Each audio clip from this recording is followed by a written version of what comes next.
सब तू पहले अज शुक्र खुदा दा ते पढ़ो हाँ सब ज़बानू जिस दे फज़लों ईद प्यारी अज होई नसीब आसान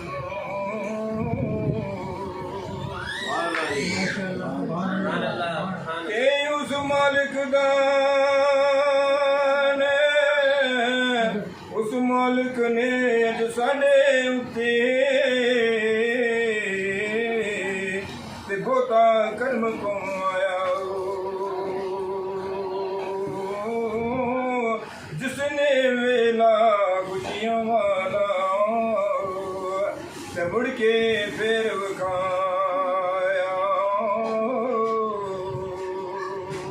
सुभान अल्लाह। ते रब सच्चे दा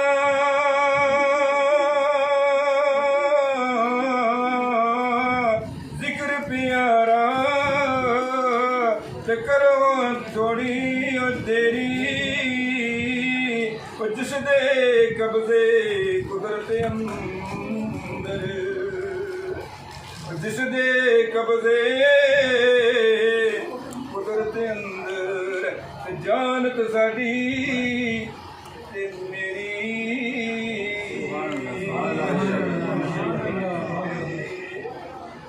ते जिक्र लाई अंदर जिन्ना जिक्र लाई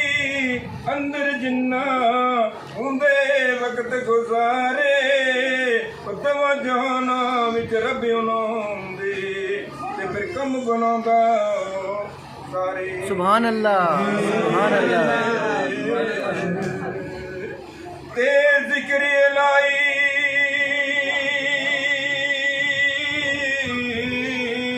ओ जिक्र लाई रूह दी यारो ते रब है गुज़ा बनाई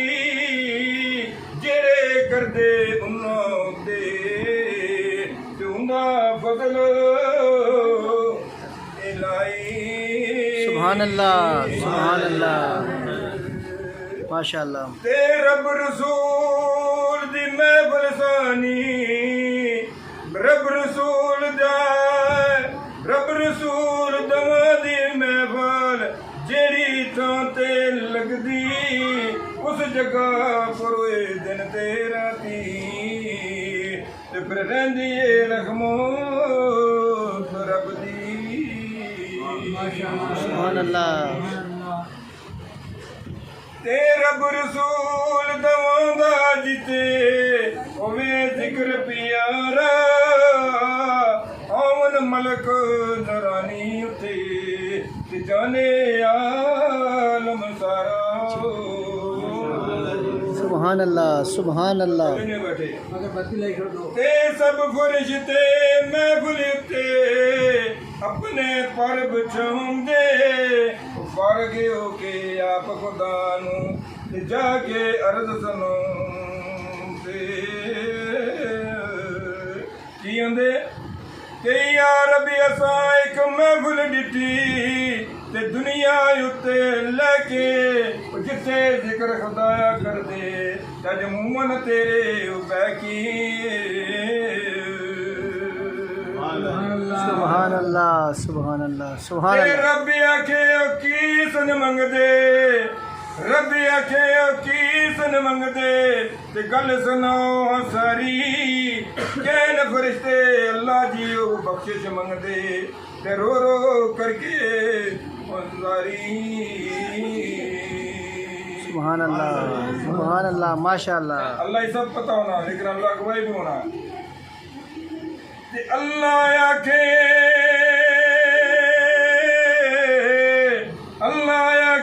तुसां गवाही अज दिती आके पूरी तां मैं नाल फज़ल दे बख्शे ते सारे ही समझ जरूरी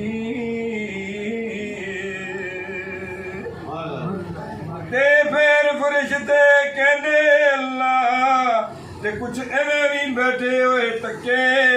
ਉਹ ਰੱਬ ਕੈਸੀ ਮੈਂ ਉਸ ਮਹਿਫਲ ਸਦਕੇ ਅੱਜ ਸਭ ਦੇ ਪਰਦੇ ਰੱਖੇ सुभान अल्लाह जैसा ही बैठा और रब कैसी मैं इस महफिल सदके अज सब दे पर्दे रखिए फिर क्या लिखिया ओ चंगे मंदे महफिल अंदर चंगे मंदे महफिल अंदर ते रब नहीं तकदा पाई चंगिया सदके मंदियां ते भी ते हुंदा ये फजल इलाही सुभान अल्लाह माशाअल्लाह ते भावें महफल छोटी होवे ते भावें होवे वडेरी ओ नीयत उत्ते सब गल मुकदी ते समझिया विच मेरी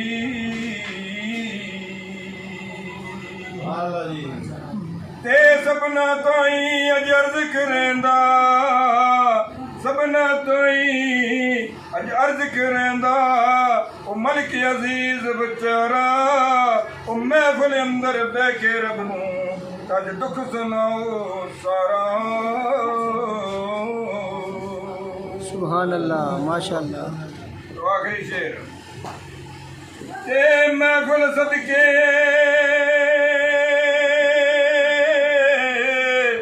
महफिल सदके रब सानू देसी माल बतेरा ए पैगाम तुसी जिंदगी अंदर ते कदे ना भुलिया ए मेरा माशाअल्लाह ए पैगाम सुभान अल्लाह तुसी जिंदगी सुभान अल्लाह जी ते कदे ना भुलिया ए मेरा अकला